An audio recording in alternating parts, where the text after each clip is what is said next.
The 2025 NBA playoffs are gaining momentum as the first round matchups are gradually coming to a close, with all eyes soon to be on the semifinals. And I know you may have noticed that I didn't even make an announcement for this episode, and that's because my initial plan was to kind of just use the playoffs as a rest period for me and just upload a bunch of clips from the playoff preview as the series progressed. But there's just something about the hardwood, that orange object, and that nylon attached to the rim that I just can't stay away for too long. So even after H2DG's hefty playoff preview, I still wanted to take moments throughout the playoffs to share some updated thoughts on what I've been seeing as I've been tuning in and revisit some topics that were discussed in the original playoff preview. So even as this episode may or may not come as a surprise, kick back, relax, or get hype, and let's get into some first round takeaways right now on H2DG. Welcome to Hip to the Games, the podcast for you, the basketball junkie and the hip hop head. I'm your host, Desmond, and I too have had hoop dreams and enjoy the beautiful genre of hip hop and its history. Together, we will enjoy some of the greatest albums, songs, artists, players, moments, teams, and so much more, while even mixing the two on occasion, all in my hope that you remember why you love both or either of these to begin with. You'll soon understand that Hip to the Games is more than just a podcast, it's a lifestyle. And if you were looking for a platform that combines both basketball and hip hop, you've come to the right place.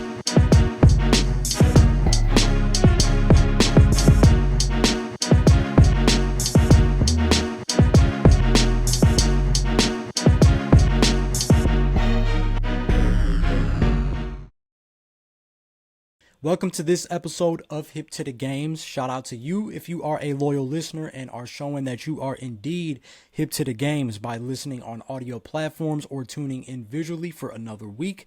Whether you are listening on your favorite platform or watching on YouTube, I sincerely thank you for your support. If you do happen to be new to H2DG though, welcome. I am happy to have you on board. If throughout this episode you like what you're hearing, be sure to hit that subscribe button or that follow button on whatever platform you're listening to or watching on to stay tapped in with all things hip to the games. And before we really get into today's episode, you already know the drill. I gotta get my pregame shout outs out the way. The first one always goes to the creative director, Jesus Christ, for another H2DG episode, as it's always a blessing to get in front of this microphone and do what he's placed in my heart to do. And the second one goes to my 19 Media Group family for the opportunity to represent the home team. All right, you always see that blue and white logo sitting in the corner. That's my squad. So be sure to follow 19M Group on Twitter, 19 Media Group on Instagram and YouTube to follow everything going on with the network. All right, we have a variety of shows around sports, music, culture, education, and they're hosted by some passionate independent podcasters, and I'm sure you can find another teammate of mine to support, whether it's through likes, comments, reposts, listens, buying merch. Any of that support is seen and felt and appreciated. Now, as we get into today's show, if you are a returning listener, you are familiar with my format that pays homage to the classic hip-hop song structure, right? We get 3 verses, which represents 3 topics for the show. But since I have actually quite a few takeaways from some of the first round series, I'm actually going to ditch that for today's episode and just run through and hit on the topics that I felt like discussing. And right out the gate, I want to talk about the return of playoff physicality. Man, one of the greatest joys of watching these games has been the refs letting these dudes play. I mean, I feel like the refs might have had some really important meetings ahead of the playoffs, which I'm sure they do every single year, right? But this year, I think it was a little bit different. Like, there seems to be a general focus of let the game be the game. And it's the playoffs. It should be physical. It's going to get chippy. And it's a product of guys competing. It's rarely ever personal. And to the referees' credit, it seems like they really took all that to heart this year. And even beyond foul calls, right? When it comes to techs and things of that nature, they've been very firm on not ejecting guys, but giving them warnings. A lot of times in the recent years, we've seen refs eject guys before anything could really escalate. If you followed me on Twitter, you may remember that I've always said Ed Malloy had the quickest technical trigger I've ever seen in all my time watching the NBA. I mean, anytime he was reffing, I just knew somebody is going to get ejected. And it reminds me even of when I was a kid and me and my brother were little and we would get into it playing video games and our mom would just settle the beef by yelling, "Turn it off. None of y'all get to play until I say you can." And I used to hate that because it was like, come on, ma, we competitive. Let us hash the beef out on the game. Like, let us use the game to squash our beef. We might fight, but we never had fist fights or anything like that. It was just purely competitive, short-term, brotherly beef. And I feel like that's how the refs have been, right? It's like, let's just prevent the problem before it even becomes a problem and eject everybody. Just throw out the guys that started the scuffle. But this year, they're letting guys play, they're letting guys talk, and seem to just have that old school understanding of, look, these guys want to win, and we understand that. And even from an entertainment aspect, these scuffles actually make the playoffs what it is. So it's kind of foolish to take that out the game. So I've absolutely been loving the way the games have been officiated. I mean, every series pretty much was intense. Cleveland and Miami had their moments. Detroit and the Knicks had theirs. Obviously, Milwaukee and Indiana was real old school. Like every game, somebody was in somebody else's face. I think even Ja Morant, he kind of bumped Chet Holmgren one of the games after a really big play. Clippers and Nuggets, they had some moments throughout the series. So it's just really been awesome to see. And, I alluded to it in the playoff preview. What I like, too, is that there was a time in the NBA where players had to live with their mistakes, right? And you couldn't twirl your finger just because the refs might have missed a call. You had to eat that and run back on defense, even if you knew the call was wrong. If you got a turnover, but you felt like it was a reaching foul, you may have looked at your coach like, hey, what's going on? But he might be looking at you like, hey, man, I'm on your side, but tough luck. Protect the pill next time. Get back on defense. And in a league that has gotten much younger, more lenient, more forgiving, it's awesome to see that these young stars and these young guys in these playoff games have gotten a taste of that with the officiating this year. It should make them, I think, more mentally tough and mature their IQs as they evolve as players because they can play through stuff. And then, one last thing I'll say, too, is that to the young fans out there, if you think these hoops have been good, just imagine the days when the regular season felt like this, too. And as a result, the playoffs were even more intense.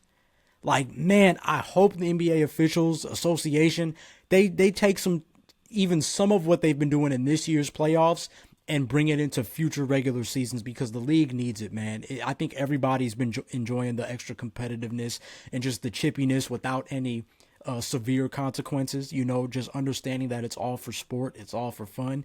And I think it's going to make for an even better product as we have seen evidence of that in this year's playoffs. So while they often get a bad rep despite their extremely difficult jobs, shout out to the refs, man. Shout out to the refs. They've been excellent, not perfect.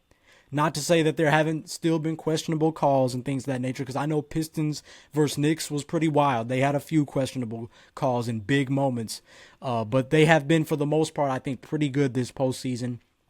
And, to set that kind of tone in round one is great, especially as we start moving into these matchups that we'll see in the semifinals. All right, next up, we got Heat culture.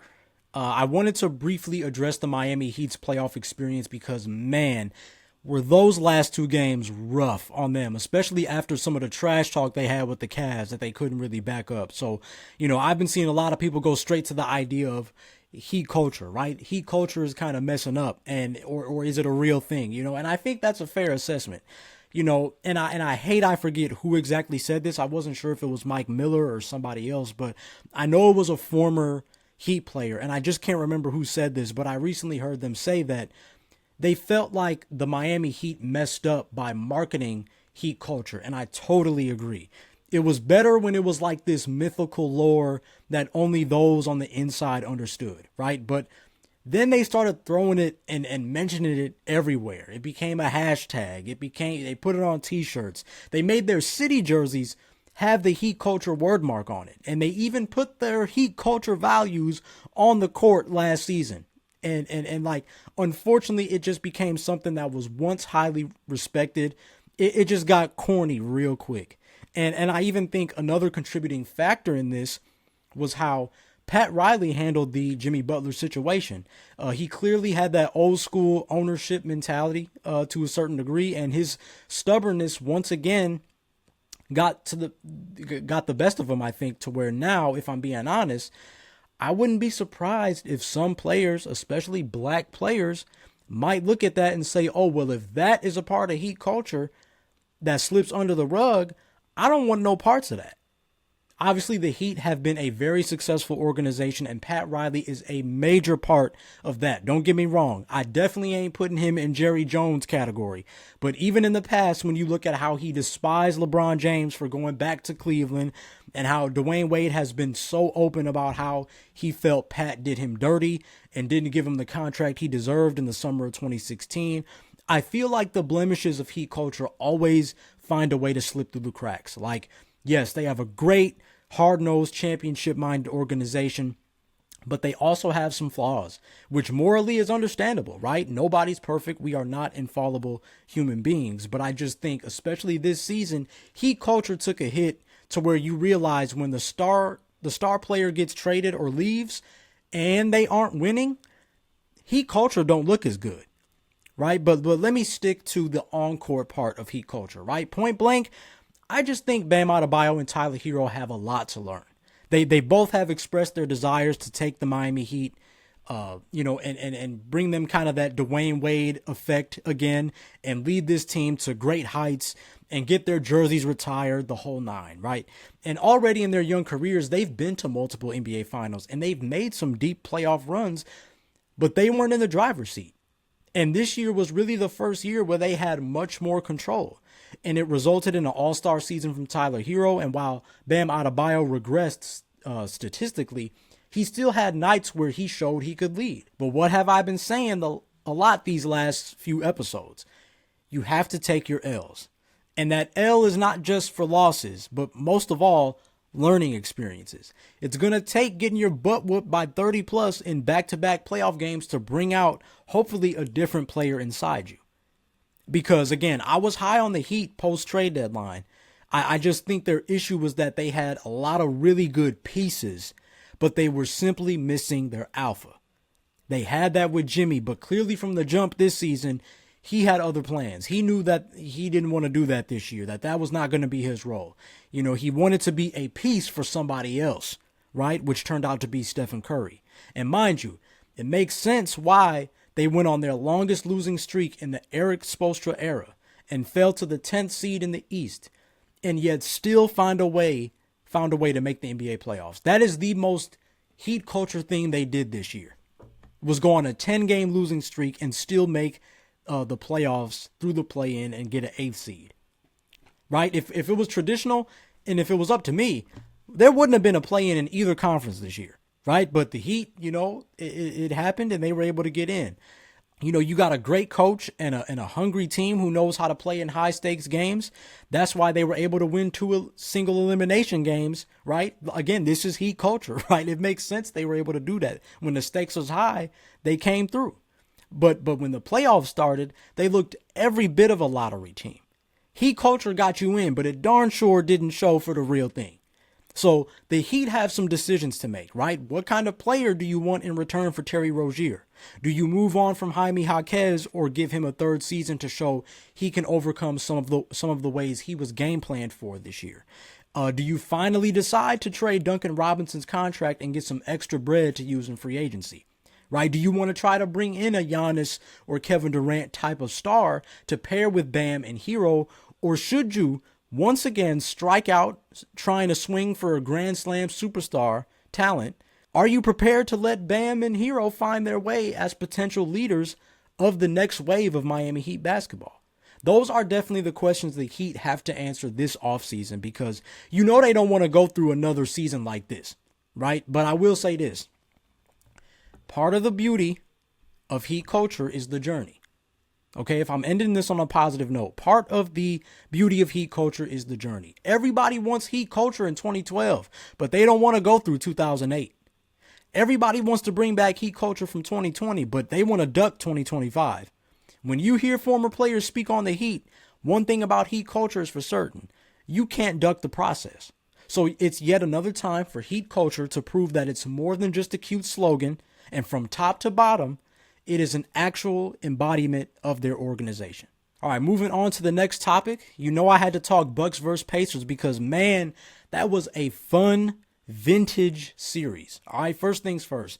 I do want to send well wishes to Damian Lillard as he embarks on this journey recovering from his Achilles, which, if people noticed, was not the same leg he was diagnosed with the deep vein thrombosis. So while the body is certainly a chain, right, I just think it's just a really rough time for Dame, man. So before I continue talking about this series, I definitely wanted to show Dollar some love.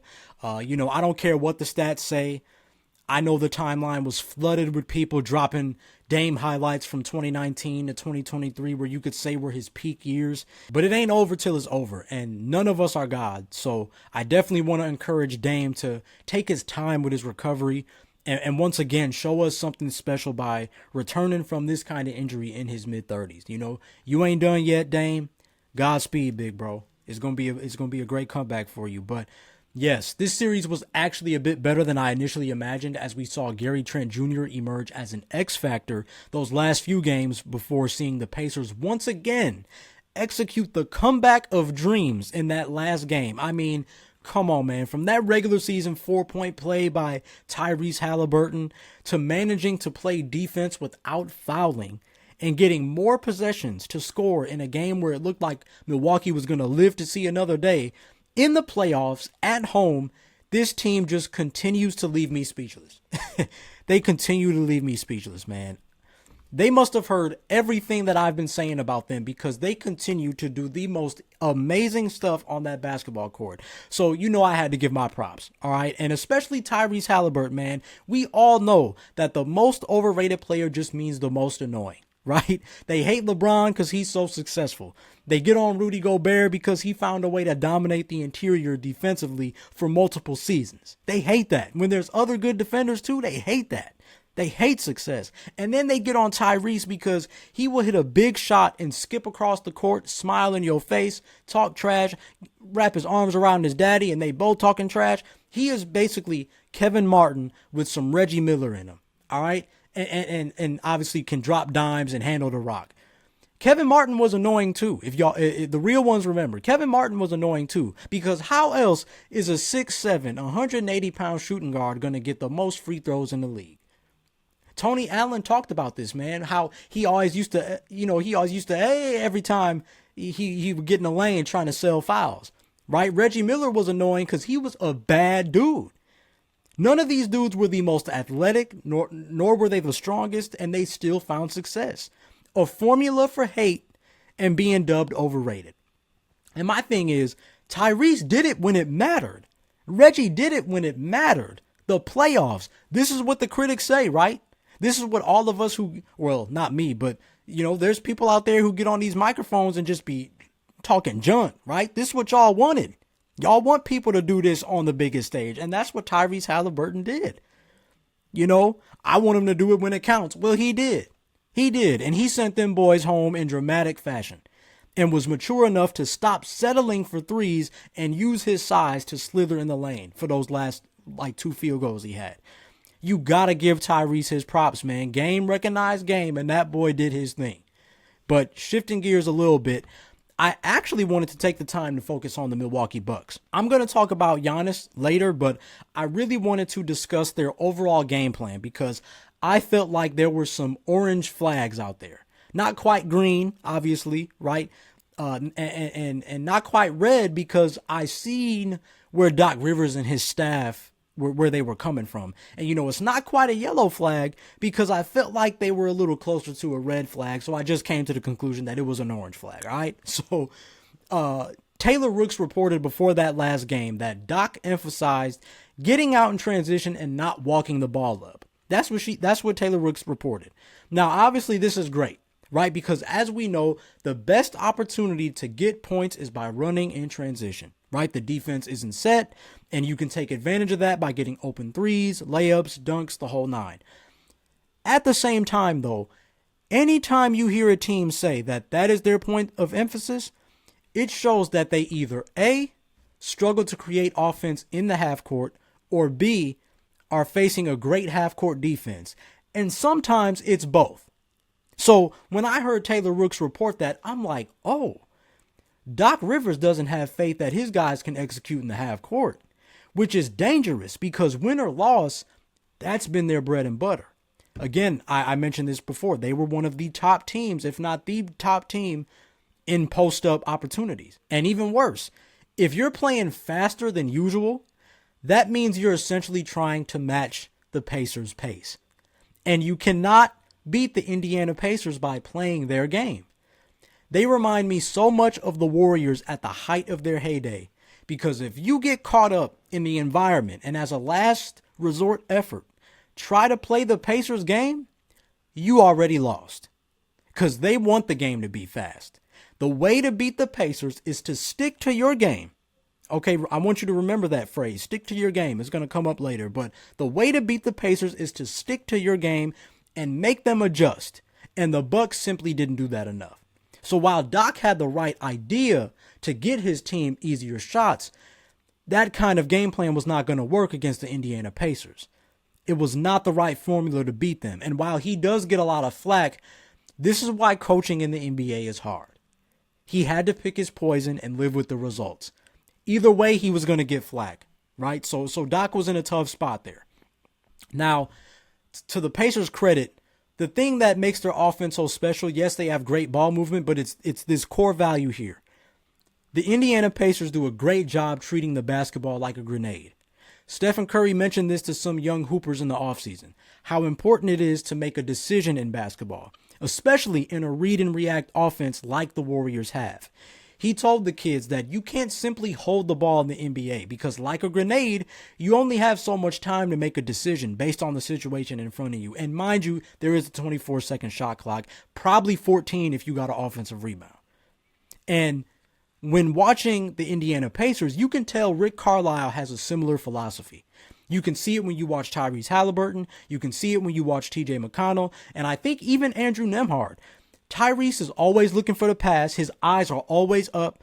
If not, he's preparing for that step back three, just waiting on his defender to make one wrong move and he can pull that jumper. Or like rarely is Tyrese Halliburton ever stationary with the basketball. TJ McConnell, same exact thing. Young players would absolutely need to study TJ McConnell because these dudes don't pick up the basketball. He's going to dribble around the perimeter, which might even lead to him using the Nash dribble, right? Dribbling under the hoop where he just keeps his dribble alive and doesn't stagnate the offense by picking it up in an awkward position. He keeps his dribble alive, and even sometimes he just goes into that close range pull-up or drifter or fadeaway that he's kind of perfected the last few years. And so how do you combat that? If they're always moving and they never pick up the ball, how do you combat that? Well, while easier said than done, you have to make them do what they don't want to do. Sit with the ball. And there were sprinkles of possessions where I felt the Bucks did that successfully. The Pacers could not get anything when that game slowed down. Y'all know I'm so big on this. They couldn't get nothing when that game slowed down, especially if Pascal Siakam wasn't on the floor. When the ball movement isn't thriving, they are forced to take impulsive shots that they don't want to take because they take so much pride in setting each other up. So you got to make them hold that grenade a little longer, right? Get in your stance, crowd the dribbler, make good hard closeouts, don't fall for pump fakes, have timely rotations. You and your defense should be on a string. And like I said, unfortunately, the Bucks just didn't do that enough. They did it in spurts, not 48 minutes. If they embraced that mindset a little bit more defensively and in turn didn't rush on offense when they didn't have to, I think the Bucks would have performed better in the series, even if the Pacers still managed to win. Again, the Pacers are just a really good team. They're the better team, the healthier team. So, the odds were in their favor either way. I just thought the Bucks could have handled some of those situations better. But it will be something I look at as the Pacers are set to face the Cavaliers next, because the Cavs can actually match Indy's ball movement, shooting, and pace.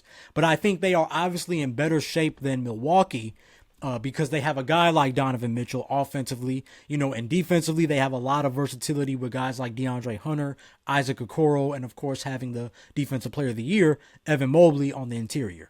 I expect this to be, unfortunately, given the basketball that we've seen this first round, I expect this to be the most regular season-esque series that we've had so far, because I think, and at least I hope, we get the back and forth slugfest most of us expect because of how similar these teams are offensively.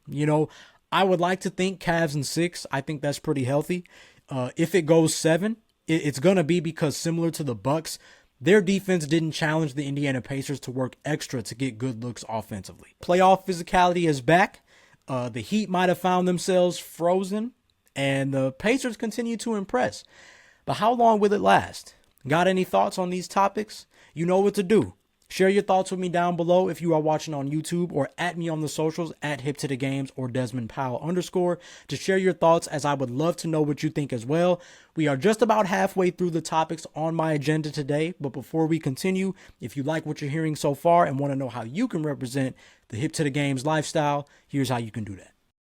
As a fan of Hip to the Games, not only should you show your love for the podcast, but you gotta express your love for basketball and hip hop. With a wide variety of clothing and accessories, there is always a way to show how much the game of basketball and the game of rap means to you. Let everybody know what it means to be hip to the games by clicking the link in the episode's description to cop some merch and represent the H2DG lifestyle. Welcome back to Hip to the Games, where I continue with more of my takeaways from some of the first round series. And next up, I want to talk about the Houston Rockets and specifically Jalen Green. The matchup versus the Warriors for the most part has unfolded as expected. I don't think many of us saw the Warriors with a 3-1 lead at one point, but we have certainly gotten the competitive, intense series we all thought it would be. The Houston Rockets, despite their inexperience, have thrived defensively, while the Warriors' championship-level experience has helped them overcome some of the youth and athleticism that they lack. There have been plenty of scuffles and shoving going on, essentially making this a battle of who can be the most mature and lock in the midst of the antics and the trash talk. And admittedly, I think both teams have done pretty well at that.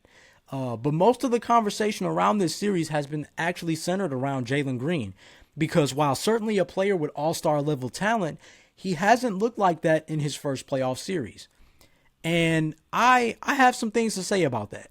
I think there are some things that a lot of people are getting right, but I think there are a lot of things that people are forgetting. So first off, I mentioned in the playoff preview that Jalen Green has plenty of room to grow in terms of rebounding, playmaking, and general experience / IQ. I won't say he will, because every player is different, but that is something he should get better at as the years go by. I've seen posts of people saying like, Jalen Green is in year 4. He should have it figured out by now. And I'm like, well, yes, if you are a generational or franchise altering player, yeah, sure. But most guys don't figure out this game by year 4. I don't know where that notion came from, that you got to have everything together by your 4th year or your 5th year. Like, I'm not sure if you remember, but let's not forget Kevin Durant had 22 turnovers and 14 assists and shot 35% from the field in his very first playoff series in his 3rd season, the same season he became the youngest scoring champion. It certainly sounded like he figured it out by becoming the youngest scoring champion. So why didn't he figure it out come playoff time? Why didn't he have the wisdom that he has now at the young age of 21? Oh, right. Patience. Patience. Patience. Right? And when you think of Kevin Durant, it took him roughly 5 to 6 seasons to noticeably improve his playmaking. Right? And I think about some of my favorite players like Paul George, Kawhi Leonard, DeMar DeRozan. These are guys that truly didn't become all-around players till at least year 8, if that. Patience, man. Patience. I know a lot of fans get on social media and get on podcasts and give every single player the Jordan, Kobe standard because suddenly everybody's supposed to be that way. But that ain't how it works. I absolutely hate that about sports media. We want everybody to be all NBA players, all defensive players, have the Mamba mentality, take the game-winning shot every time, get triple doubles, and win multiple championships. But if everybody could do that, a lot more players would have it. Two things can be true. Can Jalen Green play better? Absolutely. Does he have room to grow? Absolutely. And this is exactly what I meant in previous episodes when I said the Rockets' inexperience was going to show. And now that it is, folks want to act shocked. And additionally, the fact that the 3 games Jalen Green scored in single digits are the same 3 games the Rockets lost is obviously very telling. Everybody says he needs to impact the game beyond scoring. And I wholeheartedly agree. Don't get me wrong. But what people miss is that Jalen Green has a Jamal Crawford, J.R. Smith kind of effect to where he gets his rhythm from scoring. Some guys get rhythm by simply dribbling the ball, right? You got to let them come up and down the floor a few times and get them those early touches so they can feel in rhythm, right? Some guys need isolation. Some guys need post-ups. Some guys need they need to shoot the ball first, right? They need to shoot the ball early to get a rhythm, right? Jalen Green is like that. Some guys get rhythm from defensive stops, right? Everybody's different. Jalen gets his from scoring. And notice in game 2, when he dropped 38, he had that approach where I think that I was watching that game like Jalen Green, if Ime Udoka lets him, Jalen Green is going to shoot the ball 50 times by himself. Like his confidence was at an all-time high because he had that green light and the shots were falling. The team is in some way or another going to benefit from his buckets. But understandably so, the most interesting thing in all of this is that the last 2 games, Jalen Green has played under 30 minutes, and the Rockets have looked better because the focus has seemed to shift from let's play through our most talented player to let's play through our 2 smartest players, right? So in comes Fred VanVleet, right, who in return has gotten the green light, and he's been hooping, right? And then Alperen Sengun, right? Even if it's ugly, right? He's been doing his thing also. He hasn't shied away from anything the Warriors have done. So setting the tone with those 2 guys and then having at least one of either Amen Thompson, Dylan Brooks, or Jabari Smith Jr. even as the supporting contributor has seemed to work best for the Rockets, which to me was most notable starting with game 4. They did lose that game, but they had a nice formula. You know, it's been nice to see Amen get more aggressive and find ways to get to the rim, right? I think he's finally had that approach of like, okay, it's the playoffs. I can take a few more risks than I would in the regular season. I can get away from the motions and make a play. And dare I say Jabari Smith could use some more touches because this formula has allowed him to sneakily become an important player in a playoff environment. So unfortunately for Jalen Green, that means he might not score as much or even finish games. But it does allow him to, again, be that Jamal Crawford or J.R. Smith, where at least right now, in the current circumstance, in the current series, is probably his best role to play. It'll be interesting to see if the Rockets can tie up this series or even make a successful comeback from down 3-1, because the Warriors have had a harder time with the Rockets' adjustments, especially in Game 5. Playing a zone defense with Jimmy and or Draymond out there was something they should have done from the jump, as the Warriors' offense has always been easier to contain when Steph is the only source of creation or when he's out the game entirely. The Rockets forced the Warriors to overpass at times, and they forced Jimmy Butler to shoot a handful of late shot clock shots that he doesn't like to take. Again, this is why it's so important for Jimmy to be a scorer and really hit first, right? And make those shots early and be aggressive early, because the Rockets defense has been able to eat up that Warriors basketball. And with Fred VanVleet, with him emerging as the shot maker, the Rockets have they've seemed to finally supplement their great defense with reliable, consistent offensive execution. Something that not a lot of us thought the Rockets would be able to maintain. So, of course, the Warriors have a good chance to win this series at home in Game 6. But if Houston indeed gets Game 6 and then has to go back home for a Game 7, it is going to be trouble for the Warriors. So, shout out to Ime Udoka and the Rockets successfully making some adjustments to aid their comeback effort. And to everybody giving Jalen Green a hard time, I hear you and I get you. But maybe, just maybe, he's just not the player you wanted him or expected him to be. And breaking news, that's totally fine. I said it on here before. There are plenty of ways, big and small, to be a successful NBA player. I understand trying to bring out the best in a player, especially somebody who was a high draft pick, but it would be a lot better for the overall discourse of the game if more of us with microphones say, you know what? He may not be this, but he can be this kind of player, right? As opposed to wanting everybody to be the next Mike or Kobe. That's just unrealistic. Up next is another series that actually came to a close Wednesday night. The Lakers versus the Timberwolves. And hey, man, I told you the Timberwolves were the definition of a playoff sleeper. And if I had to pick a team that would do some Cinderella stuff, it would be them. And here they are. Now, I did pick the Lakers in 6, okay, because I did not think their lack of size on the interior would be that much of a weakness. But of course, in poetic fashion, they lost game 5 thanks to Rudy Gobert dropping 27 and 24. Oh, y'all think I struggle with small ball lineups? I bet. I'm happy for Rudy, man. He needed a moment like that to shut the haters up for a bit. And I like it, man. I like it. But that's really what it was, man. The Lakers weren't necessarily bad, in my opinion. A couple of the games they lost were still close. I just think that they had some holes, most notably on defense, where the Timberwolves were able to outwork them. Austin Reeves was solid for them. Luka was really good for most of the series. LeBron did his thing. And even how Johnny mentioned in the playoff preview, Rui Hachimura had some really nice last 2 games of the series, stepping up with 23-point games. But again, I think most of us saw it coming.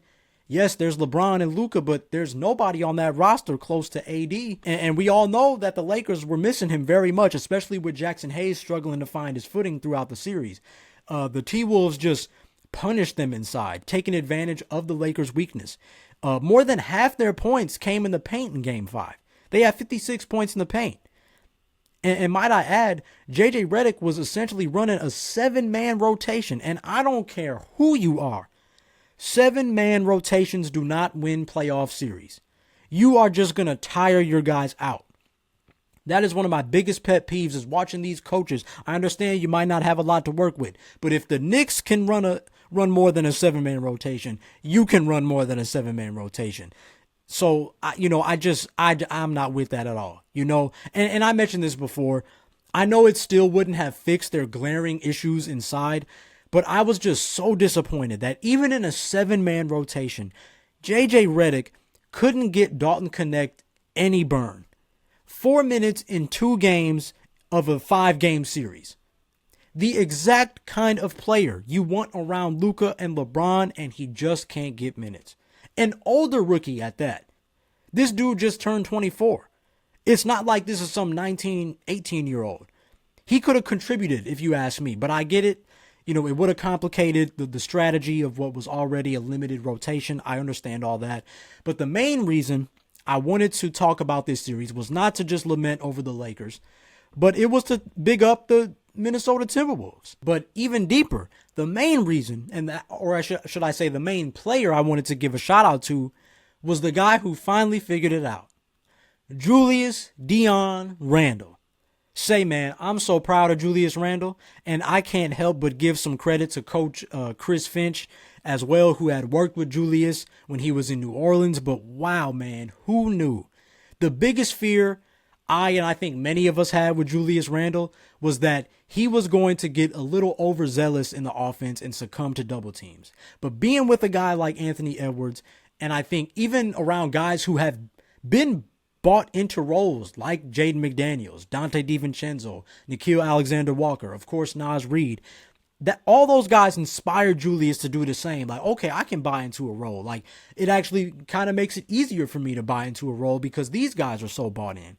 He was efficient for the most part. His series averages were around 23, 5, and 5. I just thought he did a really good job being the Robin to Ant Edwards' Batman. And I even saw a quote where he essentially said, like, he told Ant Edwards, like, hey, man, do your thing.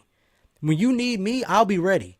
And that is so refreshing to hear, man, because when you flash back to a couple of his series when he was in New York, he only shot over 40% in one of those series. The others were 34% and a staggering 30%. As a primary option, he just struggled to find a rhythm. And as I always said, he succumbed to those double teams, playing in the mid-post, was kind of shying away from the bully ball. It wasn't working out. But in this role, with much less pressure, he had 48, 39, 84 shooting splits. Just a drastic difference. There were some moments I'll admit in the beginning where I was kind of panicking, and even throughout the series where he would take contested threes and I'm looking at my TV like, hey man, don't you do it. Chill with that Jumelo Ranthony stuff, man. But for the most part, he has thrived and is bought into this role. And as much as I like the Warriors, I can't help but envision the Minnesota Timberwolves returning to the conference finals even after trading Karl Anthony Towns. And that wasn't something I would have even thought of when that trade first went down. So, like, for the story, I would love to see the Timberwolves get back. It's still very early. As I said, the Rockets window isn't closed just yet. And you never know with the Warriors, man, but you never know how much magic they got left in them. But, man, Minnesota has some nice momentum going into the semifinals. And, of course, a huge shout out to Anthony Edwards, who has grown and making reads and letting the game come to him. And, something I questioned if he was going to be able to do in a series versus the Lakers, and he absolutely proved me wrong. So, there's a lot of good things to take away if you are a Timberwolves fan, as they seem to be trending in the right direction. They got a lot of selfless guys. They got guys that play with a lot of heart, guys that fight. And that is sure to take you a long way in the playoffs. So as of now, I love what I'm seeing from Minnesota. And as for the Lakers, we already know what their first priority is this offseason. Center depth.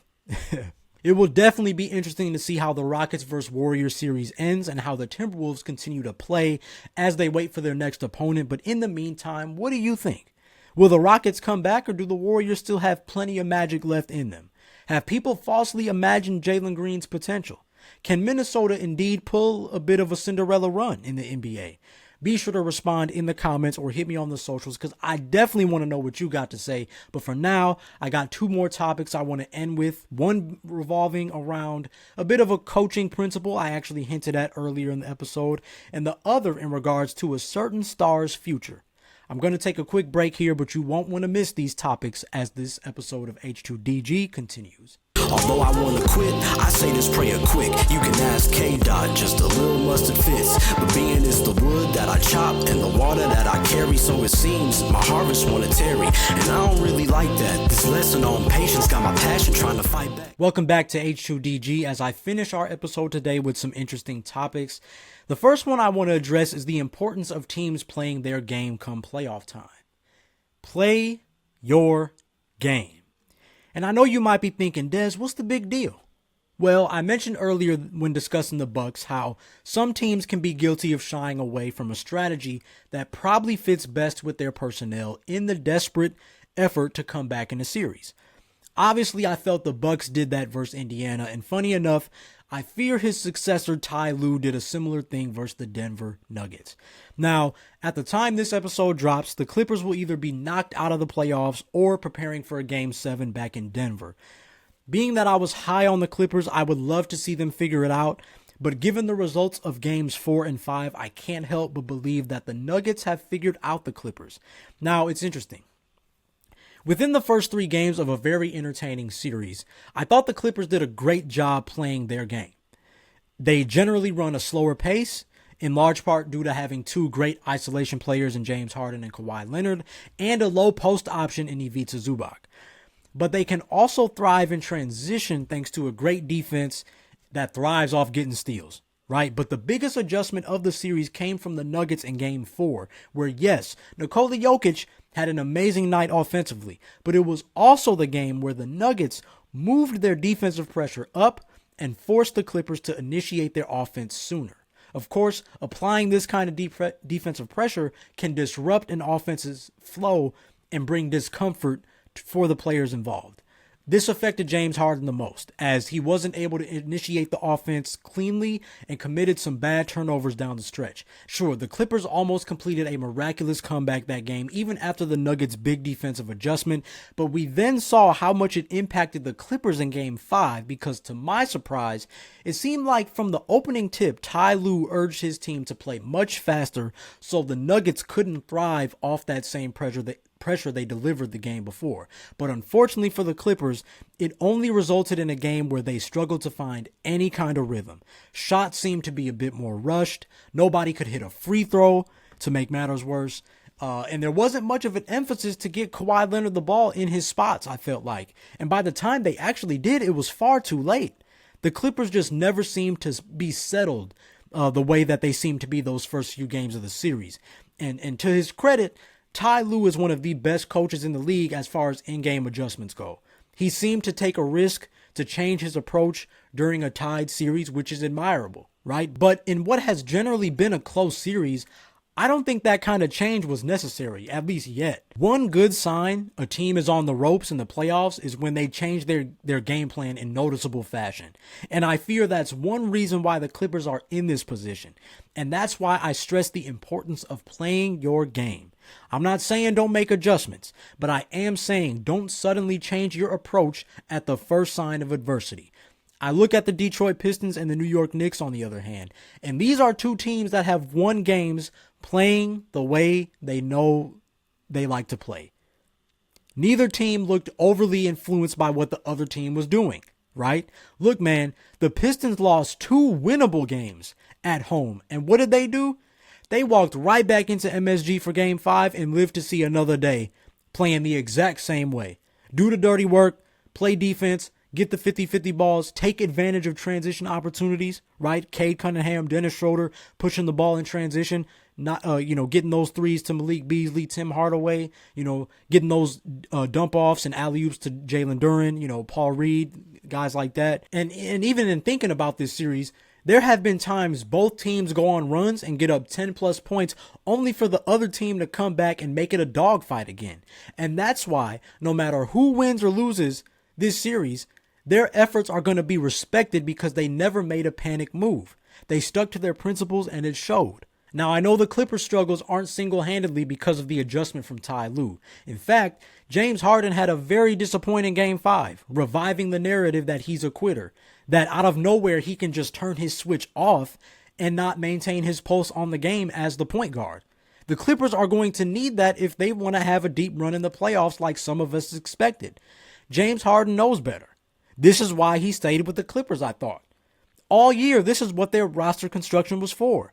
He can't keep doing this come playoff time. Homeboy is in his mid-30s. He can't just keep doing this with every team he plays for. I want to see him, and I say this with so much passion because I want to see him shake off this narrative, man. But right now, it just hasn't been looking good. It looks like he's quitting. I want to see him shake that off. If he can lock in on his role again and remember what time of year it is, and if the Clippers can lock back in on what made them dangerous in the first place, defense and patient hoops, they should hopefully reemerge as a Western Conference threat. And it's funny. Kawhi Leonard has been running with the phrase slow is pro, right, as it stresses the idea of patience. But the Clippers haven't really stuck to that the same way they did most of the season.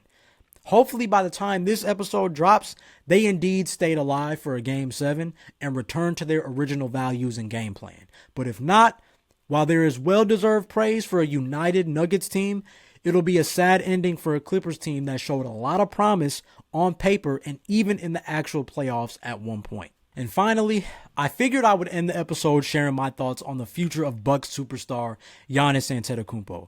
After a heartbreaking Game 5 defeat in Indy, all eyes immediately shifted towards the seemingly inevitable change of scenery for Giannis, who has equally been vocal about wanting to be a Buck his entire career, and understanding that the NBA is a business and things can change at any time.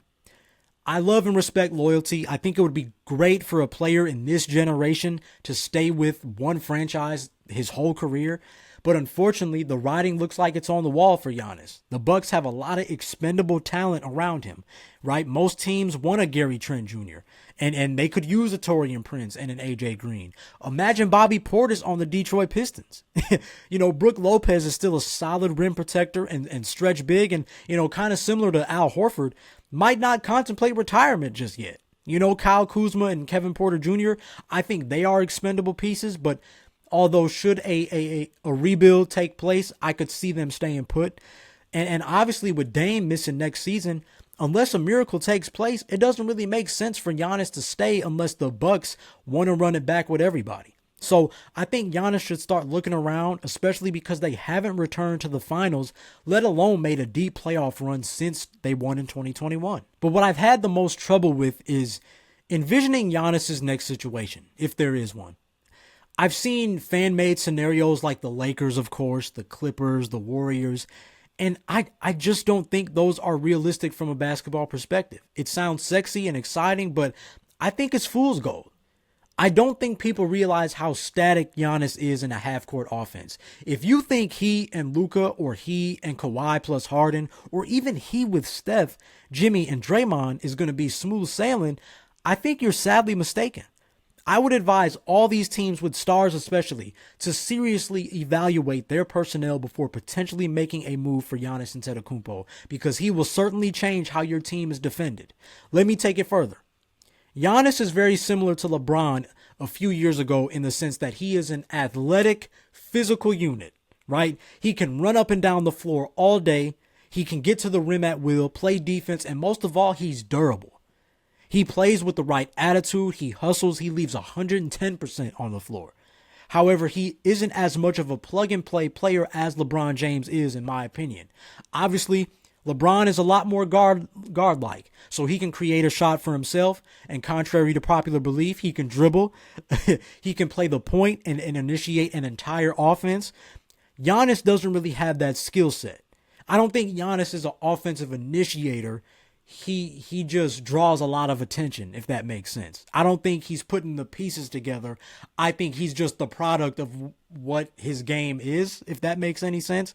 Giannis doesn't really have that skill set. Is he a willing passer, a highly efficient scorer, and a great rebounder, and a great defender? Absolutely. But I fear that if you pair him with these other stars, what would he do when he doesn't have the ball? I think that's one reason why his time with Dame didn't pan out how we thought, based on the idea of how it looked on paper. And that's also why I even question if you would consider moving him to the 5 as he enters his 30s and potentially plays with better talent. Because again, like LeBron, if you want Giannis to be Giannis, then it's highly likely he moves to a team where he can still play his way. And I think that's where a team like the Toronto Raptors comes into play. I'm not saying that they are the team, but just for an example, they have a lot of expendable young talent, but enough to where Giannis wouldn't be by himself, right? They could keep some of those guys. And with a GM like Masai Ujiri, you would imagine that they would be able to attract the right 3-and-D pieces to surround him with. To me, that's why I don't think these contending teams are the best places for Giannis. I think the team that gets Giannis will be a play-in or a non-playoff team that will suddenly emerge as a threat because they acquired Giannis.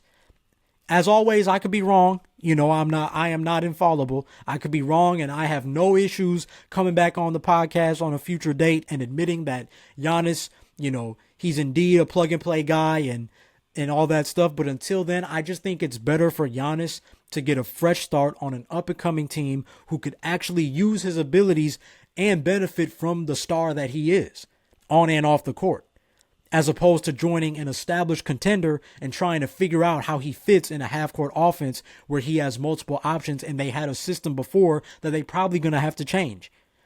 Because even look at their championship team. While he could score, Jrue Holiday was the perimeter defender, right? Chris Middleton was the emergency creator. His most important job was to get those buckets in the fourth quarter when the Bucks needed him the most. Giannis was the engine. Giannis had the ball most of the time. It would be a lot different if he was out there with someone else who needs the ball almost every possession. So before we get ahead of ourselves, I think it's really imperative that we consider what an ideal fit is for Giannis and not just look at the names that look good next to his. But with that final topic, we have made it to the end of another Hip to the Games episode.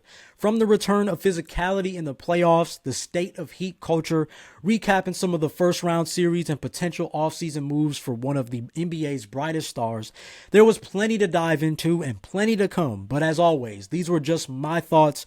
So now I got to hear from you. You can tweet the show at Hip to the Games or tag me directly on Twitter and IG at Desmond Powell _, and share your thoughts on any of the topics discussed today, as I would love to hear or read your thoughts. And I want to simply say thank you for listening to another episode of H2DG, all for the love of the best combo there is. And of course, here's a huge shout out to you for being hip to the games. Peace out and God bless. Hope you enjoyed this episode of Hip to the Games, and if you enjoyed this episode, be sure to hit up the socials at Desmond Powell _ and at Hip to the Games on Instagram, Twitter, and TikTok so you don't miss out on the fun. And please follow or subscribe to the show and leave a review on the podcast platform you're on right now, as your support is greatly appreciated.